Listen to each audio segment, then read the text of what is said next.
Mein Name ist Christine Schweiß. Mein Mann und ich, wir betreiben in Schirling ein Modehaus in der zweiten Generation, inzwischen seit 34 Jahren.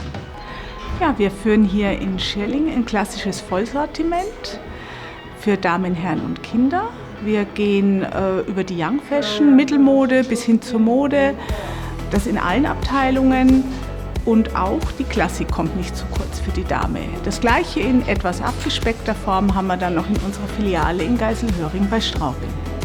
Wir versuchen uns zu individualisieren über unser Motto: Wir sind Menschen, die mit Menschen arbeiten, um mit Menschen Geschäfte zu machen.